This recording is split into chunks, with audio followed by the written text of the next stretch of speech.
Okay, so quick disclaimer on this video. This is not a safe space for Lupe haters, nor has it ever been a safe space for Kendrick haters. So all the OV hoes watching, Miley, what's good? And hopefully this might change your mind.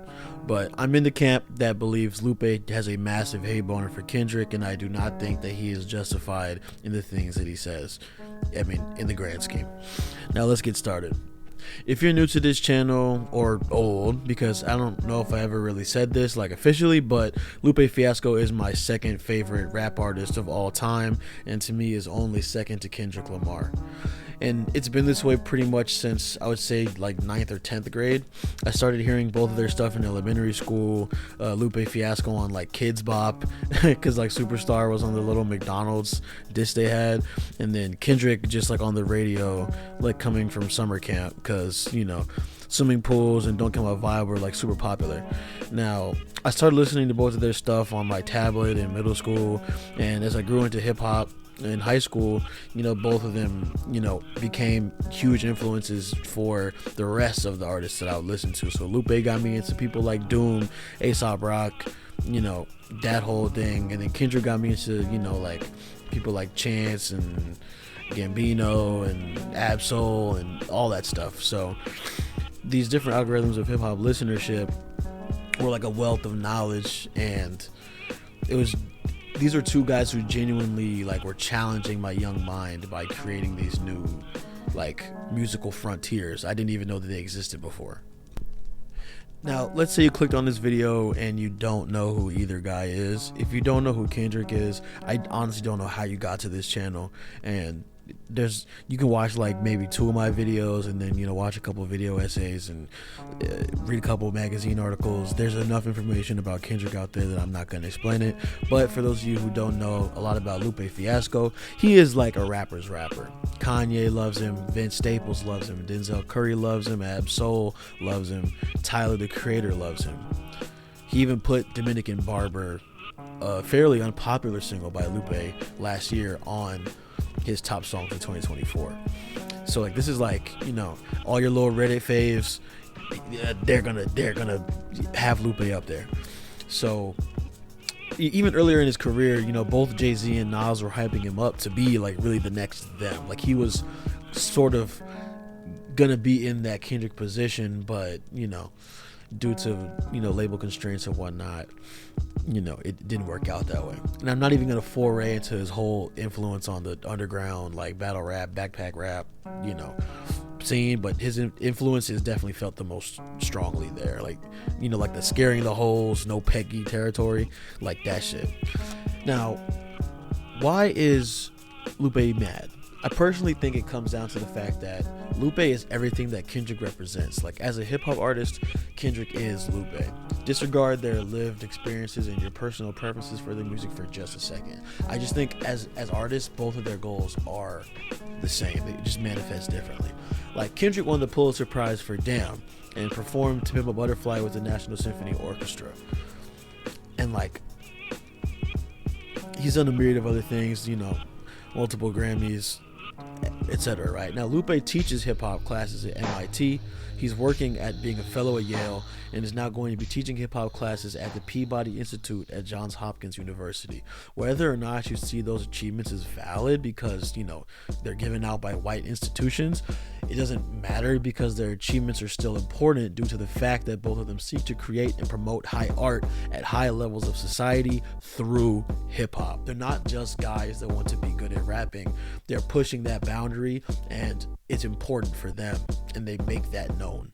Now, logically, you see two guys achieving at such high levels, and you're like, damn, why haven't they collabed, or now like, at least acknowledge each other? Or why does Lupe have such a weird vibe about Kendrick? But once you put both of their music and their careers into perspective, you kind of understand why. And being actively engaged in both fan bases, I think, gives me a leg up over a lot of other voices in this situation. So again, why is Lupe mad? There are some Lupe fans who will say he's not, and they probably just think Lupe is standing on business as an artist and someone who has a better mastery over the English language and is a better rapper. And while I agree that he definitely has a better mastery over English like than Kendrick, it's not the case. I don't think that's you're selling the whole shit short. There's clearly haterade being sipped on, and people who ignore that, are typically those rap elitist, hoe-scaring types who discount Kendrick because he doesn't completely submit to their preferred, more traditional style of hip-hop, whether it be the straightforward lyricism or the way his voice sounds or his tendency to dip into other genres, even though Lupe totally does that too. Like, this type of rhetoric is what J. Cole started dipping his toe into on 7 Minute Drill before backtracking on it, and still was a little bit doing on Pie, but again, more soft punch disses. So now on the other side, a lot of Kendrick fans will say it's due to jealousy that Lupe is not as popular as Kendrick is currently, and he can't make a hip-hop banger to save his life, ironically, and generally is just a washed up elitist old head who's out of touch with hip-hop. Not the case at all, and frankly I think the whole hit for hit thing is a low vibrational Drake stan type take, because the main focus of both of their careers isn't to make bangers. But I digress, because Kendrick is more capable of currently of making hit records, and while I do think Lupe is growing older and there are certain songs of his I could see where he tried to be a bit more mainstream friendly, I don't think that's the case. And you still would have to be an avid Lupe fan to even notice shit. Like, most people making the whole argument that he can't make hits haven't heard the songs where he's actually trying to make a more mainstream rap or pop rap sound, like Autobotto or Blur My Hands or XO. Like, the Lupe fan base would be like, yeah, those songs were but like, the other songs are great because they're more narrative driven and blah blah blah blah. But like, again, you got to know this to know this. And despite this take, or even people who are educated on this take, he has matured a lot more gracefully and tastefully than his contemporaries, who are oftentimes heralded above him, like Kanye and Eminem, for instance. Like, no way any rap fan in 2024 is putting Vultures 1 and 2 and The Death of Slim Shady over Samurai, except like some Eminem stans and like 14-year-olds. Like, let's be honest. And there's also the older hip-hop heads who discount Lupe's talent and influence because he's had some controversial and contradictory takes throughout his career. I even heard one video say that his roots don't run as deep as Kendrick's do, so that might influence some of his takes, but again, not the case either. Plus, Lupe's dad was a Black Panther and heavily influenced Lupe's conscious thought processes, so I refuse to dwell on that point for this video. And now you have younger hip-hop heads who aren't really Kendrick fans but just side with Kendrick because Kendrick just suits their taste better. It's kind of like the same as the hip-hop heads who prefer Lupe because he's closer to that traditional kind of hip-hop sound, and is a bit more like underground and doesn't seek as much mainstream attention. So it's kind of like the reverse, where Kendrick seeks more of that mainstream attention, so garners more of that mainstream fan base and makes more palatable stuff currently. And I understand both of those takes from just a purely listening to and enjoying music perspective. Plus, Lupe is just an older artist. Like, he doesn't appeal to a lot of Gen Zs. I showing my age, but yeah, I'm Gen Z. But like, he appeals to like older Gen Zs, millennials, and people older than that. You know what I'm saying? So, that's sort of where that whole old young discourse blah blah blah blah comes from, because there is a definite generational like gap in understanding, and I kind of feel like I'm dead in the middle of two generations. I'm the bro and big bro all at once. So to finally answer the question of why I think Lupe is mad, I have two reasons. One, I think that he is a little jealous of Kendrick, and two, I think that Lupe actually agrees with me that he is everything that Kendrick represents. However, he believes that Kendrick is doing it incorrectly. So for my first point number one, personally, I think he is a little jealous of Kendrick. And while I think he has every right to be, the way that he goes about it publicly would suggest to fans that he places more blame on Kendrick the person more over the industry that prevented him from becoming a Kendrick-like artist, which, I think that's wrong, and oftentimes it really contradicts Lupe's character as an artist and person with that same conscious, forward-thinking, musical mindset. So, like, the fact that he'll say, oh, Kendrick's not a top 100 lyricist, or Logic is better than Kendrick, despite the fact that Kendrick is a massive influence on Logic. Logic would disagree, and the vast majority of hip-hop listeners would disagree. Like, it's just sort of like this weird kind of like animosity we've always seen Lupe come at Kendrick with, and a lot of people don't know where that comes from. Another example would be what happened in 2024, like the fourth great hip hop war, coined by Tony Stadavici. Tyler the Creator brought Lupe to perform at Paris, Tokyo at Coachella. Now it's a super wholesome moment. But this was around the time Kendrick, Cole, and Drake were dropping disses. And then, I think at the end, he was like, if anybody wants to come at me, I'm here. I'm right here. And then, people cheered, and that was cool. But it was still awkward because no one in that battle really mentioned him, and it had nothing to do with him. You know what I'm saying? So he went live with Curtis King later in 2024 and explained to him that he only heard one of Drake's disses and didn't really care for the battle. So it's like, how are you saying, oh, if anyone wants to come at me, I'm here, but you don't care about the battle? Like, there's clearly like you've been paying attention, but you want to kind of act more nonchalant about it and swerve around any discussion that could potentially give Kendrick praise for representing real hip hop and even himself.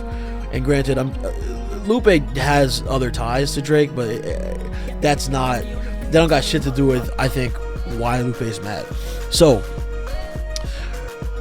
I just feel like the majority of his fan base gets disappointed when we see shit like this happening, because we want them to be tight. We want, the most of us at least, want Kendrick and Lupe to collab. Like, fuck J. Cole fans and Drake fans and Tyler fans and fucking whoever, because Lupe fans really, have wanted that collab forever. Like, at least the rest of y'all got a couple features or music videos or nods or mentions in Control. Like, Kendrick has never like even really mentioned Lupe after, I think Lupe brought him out that one time in Chicago. And, speaking of disses, I do think some of that jealousy stems from the fact that he had a really dope rap battle and diss exchange with Royce da 5'9" in 2021 after they parted ways on their podcast. And nobody really batted an eye about it, like outside their own fan bases and like very, very few hip hop media outlets. Again, shout out to Justin Hunt for really staying on top of shit when it comes to Lupe, because a lot of niggas was not checking for Lupe back then. So, and Lupe was dog walking that man, like the what is it, SBA Lou, I think SLR like 6 or like 4.5, I don't remember, but like those are fucking incredible diss tracks. And even Royce's diss track was really good, even though it didn't take it as serious.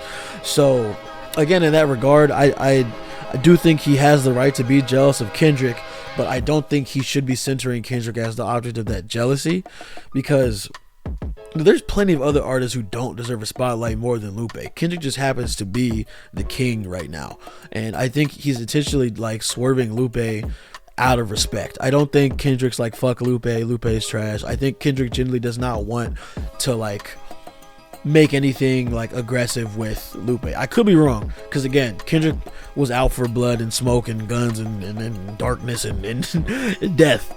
So you never know. But Lupe is the spirit of hip hop that Kendrick represents. And I'm sure there's plenty of people in one way or another who were led down a rabbit hole into finding Lupe because they listened to Kendrick. So in that same year, actually 2021, Tyler the Creator made a tweet saying, "We didn't protect Lupe, man." And when I saw that, I was like, damn.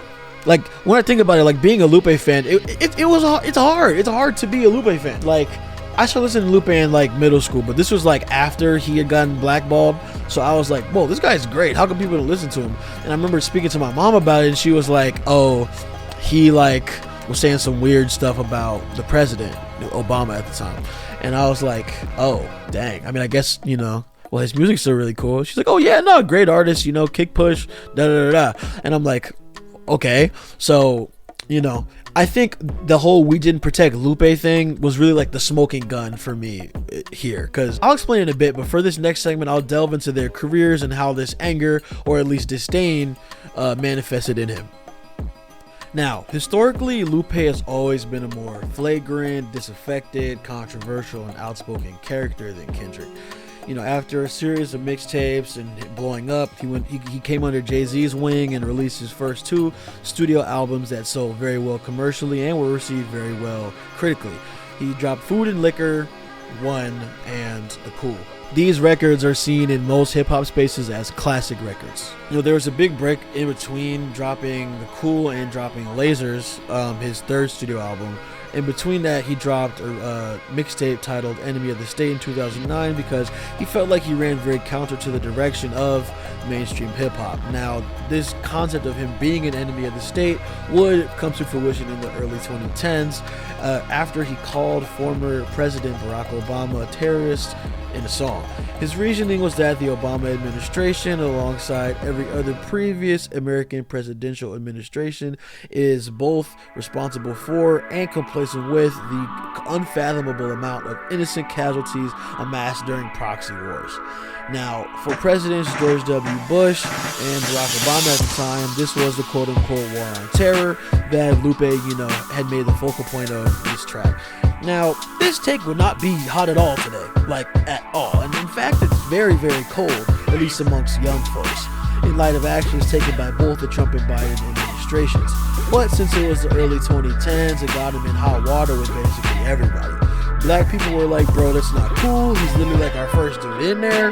The white left was like, hey man, chill on my token black homie over there.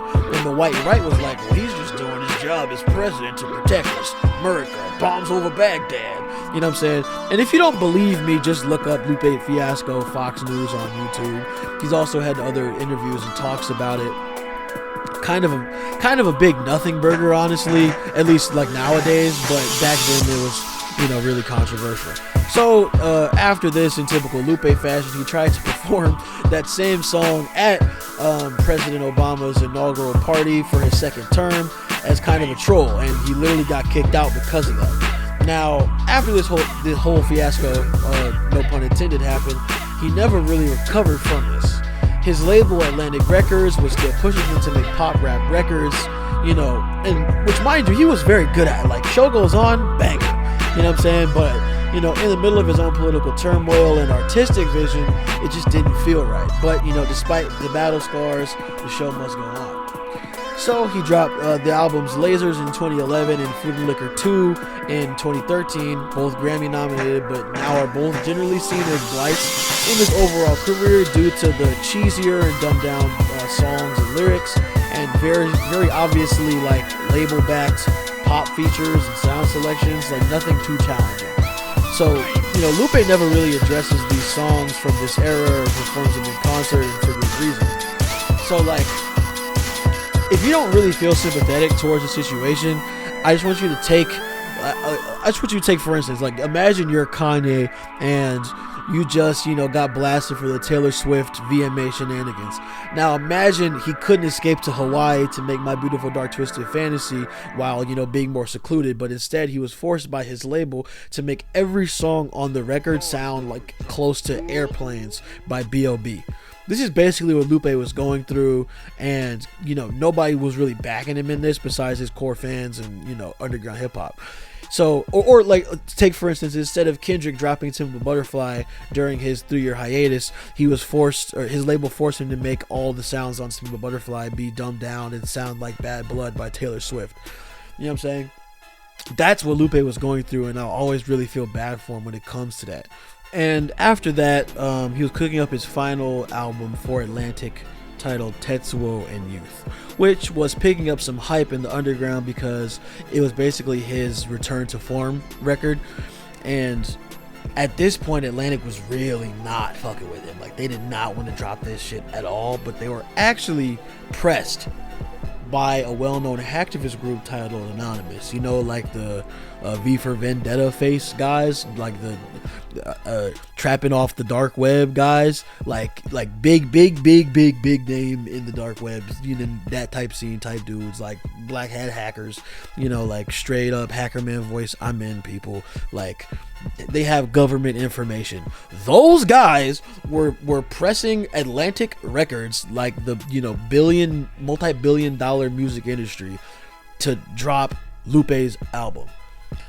And it's funny, I'm actually reading the Wikipedia article right now, and they said one of the singles on Tetsuo is supposed to be titled Drizzy's Law, and it ended up on another record titled Law, which is nuts. But anyways, just the allure for Lupe became so much stronger at this time in the underground, and this really helped him to build a niche there. And I say underground very sparingly because, again, it's Lupe. He's still decently known. He still has a a decently sized core fan base enough that he can like tour and be all right.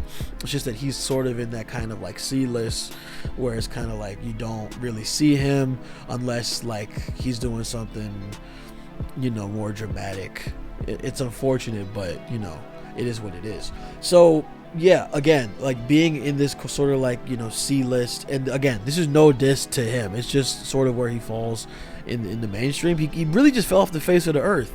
Like, he has so many artists who respect him and love him and are connected to him, and he's cool with so many people, but he wasn't popping up on their albums, and he wasn't being pushed by those artists. Drake especially, like, he wasn't performing at Coachella because he was asked there. Tyler was the one who invited him on as a friend. So it's like, it goes back into Tyler's whole "we didn't protect Lupe" statement, which I agree with, even though Lupe responded and said, look, I'm chilling, I'm just touring, doing my thing, making my little bread here and there. Like, regardless of that, hip-hop really did kind of let him go. The only hip-hop media outlets I remember covering him in the mid to late 2010s were guys like Justin Hunt on Hip Hop DX. The rest was pretty much just like his core fan base, small rap outlets, and like small like YouTube reactors, you know, around my sub count or like fewer. I think the biggest reactors that started listening to Lupe were like rock reacts, and I don't even think shout out to the other dude, but I know John Denton's gone deeper into Lupe's career as he, you know, started doing solo reactions, but even then it was just like very rare to see somebody like react to a Lupe track besides like maybe Miro, if you know, we were lucky. But again, a song like Mural should have been a much bigger moment in hip hop history, like at least across the board. You know what I'm saying? Like, it is one of those ones. It is one of one. In fact, it's not just one of those ones. It is one of one. There's no other song in hip hop like it, and it is like a genre-defining song, a genre-altering song, and it is so fucking special to like my heart. It's like insane how underappreciated it is. Like, I would go on Genius and just listen and re-listen to it day in and day out. Like, that's why I know all 9 minutes of that bitch. So, and again, Anonymous, you know, the very, you know, infamous hacker group robbed Atlantic at gunpoint, basically, for that song to come out. Like, what other musician in like music history has had music treated like that, where it has to be gatekept to the point that like literal like hackers with like, you know, Diddy level, Epstein level information have to like, you know, bribe you to get it out. You know what I'm saying? Like, that's how important Lupe is. And I hate that, you know, that's undermined. Now, granted, the whole Atlanta situation probably made Lupe feel more comforted being close to the underground, considering that there's a lot more creative freedom there, and he had to forfeit a lot of that to stay afloat in the, you know, early 2010s. And, you know, moreover, I think, you know, the jealousy also was probably spurred on by the fact that Kendrick always seemed to just have that creative freedom through Top Dog and Interscope and whoever. Like, it's the simple fact that Kendrick could be heard freely. Like, when Lupe made Food and Liquor and The Cool, you can just tell he was not compromised. He was making the art and sounds that he wanted to make freely, and like that, you know, is kind of like that backing, which, you know, I get, but again, Kendrick should not have been the object of that jealousy. Now, for point number 2, Kendrick is doing something wrong in Lupe's eyes. So, you know, I'm going to go into Kendrick's career now, and I'm going to explain, like, when Kendrick was first starting, Lupe actually brought him out during his tour stop in California, I want to say for Lasers. And you know, at this point, there was no animosity held, you know, and he was just putting on Kendrick because he really believed in him. Like, this is a guy that made Section 80, and Section 80 is, I would say, very similar to The Cool and Food and Liquor, because it kind of, you know, it's sort of those like tales from the hood experiences, and how it is sort of like Kendrick can kind of reflect on them from like a, you know, external or outside looking in perspective, because most of Lupe's albums are like that kind of outside looking in perspective, you know what I'm saying? And that's his whole, like, you know, way he enlightens and shit like that. So he was like, okay, you know, here's this young cat who's, you know, kind of inspired by me, and let me put him on. So, you know, after that, he dropped Good Kid, Mad City, great record, very successful, very well made, very backed, you know, awesome, all around, 10s out of 10s, across the board, pretty much. I mean, everyone loves this record, you know. And after this record drops, another Midwest artist takes a liking to Kendrick and asks him to feature on a song of his, to which Kendrick agrees. That rapper's name was Big Sean. If you don't know already what I'm talking about, there's a little song named Control. If you haven't heard it, pause the video, go listen, and then come back here. So, yeah, this verse shook the rap game.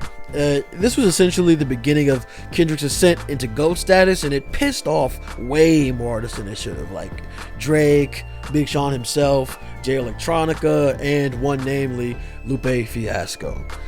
Like, imagine you're Lupe Fiasco, you just brought this kid on tour who you can see is somewhat influenced by you, but then he doesn't mention you with his GOATs or his primary influences. And he mentions a bunch of other young niggas, and it's like, whatever. So Lupe decides to drop a response track titled SLR2, Super Lupe Rap 2. Very well thought out. It wasn't really like a diss, but it was just kind of like a G check. But Kendrick never, like, at least directly responded to this, despite, saying he wanted more smoke, from Lyrical Miracle Smoke. So I feel like since Kendrick didn't respond to SLR, which is a track that directly was about Kendrick, I feel like he thinks Kendrick just doesn't respect that oral battle tradition of hip hop where you respond to being called out. And, I think it's a little bit of an insubordination on Kendrick's end, considering that he didn't respect Lupe for putting him on / influencing him. In Kendrick's eyes, I think Lupe is just another salty rapper who thinks they deserve the mention on Control. And if he actually tried to list everybody, the flow just wouldn't work as well. Like, and you have to keep in mind, Kendrick probably does have a lot of respect for Lupe as an artist, because he has obviously taken influence from Lupe, whether or not he'll ever admit to that or not. Plus, Kendrick at the time was just much younger. He was, in his early 20s. He probably didn't really care who was getting mad. He was probably just excited that he was making that many waves in the underground and mainstream, that all these people were mentioning him. Like, that's really cool, right? So, after, Control drops, Kendrick takes a 3-year hiatus, or at least I don't know if Control was 2013. He might have wrote it in 2012. Anyways, he takes a very long hiatus before dropping what many call his magnum opus, To Pimp a Butterfly. Now, the same year, Lupe drops his, what his fans and most people call his magnum opus, Tetsuo and Youth, right? Now, Tetsuo and Youth, again, phenomenal record, high demand from the underground and even hacktivist groups, but when you delve into the music, it's also phenomenal just off of the lyrics and the concepts of it, because you can really just play the album forwards and backwards, and it tells two different narratives, one being about Lupe's life and the other being about the life and death of Jesus. Now, take this into account, right? 2 years later, Kendrick would release an album titled Damn, a conceptual rap album that tells two different narratives when you play it forwards and backwards, and has heavy religious themes regarding Jesus and God. Now, I must say, musically, lyrically, sonically, they are very different albums. Damn is a lot more mainstream friendly and is super replayable. Just ask me. It also goes more into Kendrick's personal feelings, whereas Lupe's is more, again, focused on that narrative-driven storytelling and outside perspective sort of like vibe. Similar to The Cool. Now, Kendrick won a Pulitzer Prize for this record and began being lauded as a GOAT and, the current king of hip hop for this. So off that alone, I can kind of see why Lupe would be worried about Kendrick. Kendrick won that award off of a concept Lupe made and never really mentioned that he was clearly influenced by it, or gave Lupe at least a smidgen of credit for the whole reversible album deal. And I really do give Lupe the most sympathy in this regard, because it's not even funny how clear the influence is on Damn. And again, Justin Hunt has a really great video called "Steal Like an Artist" from 6 years ago on this. I remember that's one of my favorite videos on YouTube, because this was like all I had before FD Signifier. So yeah, Kendrick, at this time post Damn, he became the media darling, and despite bragging how hip hop he is, he started distancing himself from the backpackier, quote unquote real hip hop voices. And again, after Damn, album wise, he dropped Black Panther for Marvel in collaboration with them, but in terms of an album release, he took a 5-year hiatus, which is like insanely long. Like Pop Smoke and Juice WRLD, blew up and died in between the release of Damn and Mr. Morale and the Big Steppers. So, Kendrick distancing himself from not just, real hip hop, but from everybody. It was like, okay, like what does Kendrick really stand for? This is like, again, Lupe's perspective. Kendrick was already saying stuff like my simple shit more pivotal, and now it's 2024. And on GNX, Kendrick is like, he's saying this is not for lyricists. You know what I'm saying? So he's clearly been putting up a wall between him and them, despite the fact that he is them. Like, to many people, especially Drake fans and pop fans and non-rap fans, like, Kendrick is that conscious guy making very artful choices and experimental choices for hip-hop that kind of push the genre forward, and it sort of, it takes from that classic tradition or oral traditions and whatnot. Like, I wouldn't know who Ab-Soul is without Kendrick. And the vast majority of Kendrick's associated artists that were hitting my algorithm when I started listening to him in the 2010s were those conscious, hyper-lyrical, and lyrical miracle acts. Joey Badass, Chance, Logic, J. Cole, etc. Like, one of my favorite Kendrick songs is his Skills Still Appeal freestyle with Mike Stro, who only had Ab-Soul and friggin' Horseshoe Gang on there. Like, sweaty rap fan hip hop. And I think that's kind of where Lupe gets his anger from, because like Kendrick really distanced himself from being that. He even acknowledges this on Heart Part 6 on GNX, where he's like, yeah, it was kind of like, my ambitions that kind of got in the way of black hippie and the real, like, real hip hop shit I was doing. Like, that's sort of what that first verse was about. So the fact that Kendrick was doing this actively, right, and Lupe was just watching this all happen, I think this is what kind of causes him to discount Kendrick's abilities and lyrical prowess, because I don't think he thinks Kendrick claims that, even though Kendrick does. However, he had more ambitions than just being like a rap god, But it is very strange, because when Lupe starts getting into this bag, he starts doing weird stuff like caping for Drake. Like, Drake makes fucking H&M music, but I guess he's chill because he hosted a battle rap event at his house, and has had his fingers and toes in other hip-hop exploits that are a bit more like underground and grunge, and you gotta know to know. And again, Drake started as a lyrical guy, very inspired by Fonte, Ninth Wonder, etc. So Drake has never been like completely outside of it, but it's like, if you're gonna be mad at Kendrick for not claiming it, you should be mad at Drake for like literally fucking dancing around it. So anyways,